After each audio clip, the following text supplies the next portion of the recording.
Sadhguru, during the lockdown, we have gained a lot of weight from overeating and no physical activity. Can you offer us some simple weight loss tips, please?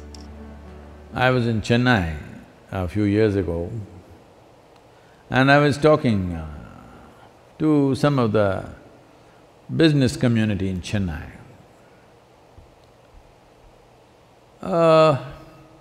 They were not particularly obese or something, but little trying to imitate the planet. Not by being on a spin, in form, I mean. So I said, as a generation of people, look at your condition. If I had come to Chennai 50 years ago or 100 years ago, in what physical form people would be, in what level of physical fitness they would be, ordinary people I'm talking about. I'm not talking about gymnasts, sports persons, not those kind of people, ordinary people on the street. Or even now, in what kind of physical strength and condition people are in rural India, for example. I said, see, suppose it so happened, you were walking on the street and you saw a tiger, a wild tiger, hungry one. How many of you can at least climb a tree? And this is a spectacular show, a tiger on a Chennai street. This is not a everyday happening, it is something you must enjoy. But how many of you can climb a tree, which is the trunk of it, usually the city trees, what is on the avenues and stuff, is not more than 8 to 12 feet.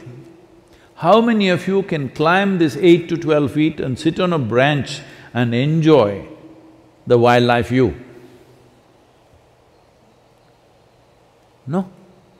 Only those guys who are doing the menial jobs, the guy who is sweeping the street, maybe he will go sit on the tree and watch how wonderful a breakfast you are. Why have we become like this? It's not that tiger is where is the tiger going to come? That's not the point. Why are you in this condition that you cannot do anything physically anymore? All you can go to office and come back. Those things are also necessary in today's world, but is it not important that you are in some way physically competent? Physical competence is a reflection of your physiological strength. And your physiological strength in many ways is the foundation for your psychological balance. It is no more in question.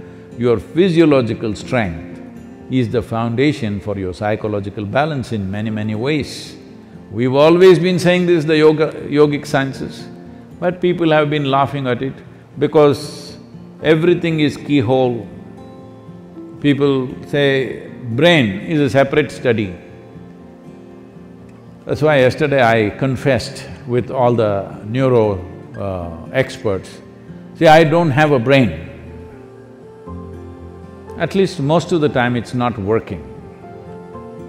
I keep it off. There is enough from the tips of my hair to my toes. There are enough cells with enough memory and intelligence, they will do my life. I have disciplined them nicely. They will do my life the way I want. Because a large part of day-to-day work and day-to-day functioning is just a repeat work. All you need is a clerk. You don't need a super brilliant person to do all these things. So I have trained them and they do their work.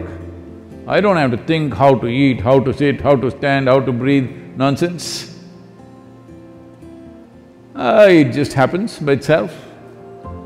Because a very stable and effervescent physiological condition is very, very important to have a certain level of psychological freedom. Otherwise, every little thing you do, you have to think. Once you think, inevitably you're confused about every damn thing that you do. Now, you're talking about because of virus you ate too much. This is not because of virus you're eating too much. This is a kind of a compensatory activity that, you will see this in the cinema theaters and everything. If you have nothing to do, never before in the history of humanity was food simply available like this all the time. It's a wrong thing that everywhere you walk there is food. It should not be. I see some of the corporations in America are organizing like this. Food and toilet should always be within whatever 50 feet or 100 feet, something they've fixed, 50 feet I think. Within 50 feet of wherever you are, there must always be food, and that food is usually 1 month old, of course, and there is a toilet. No, I think food and toilet both must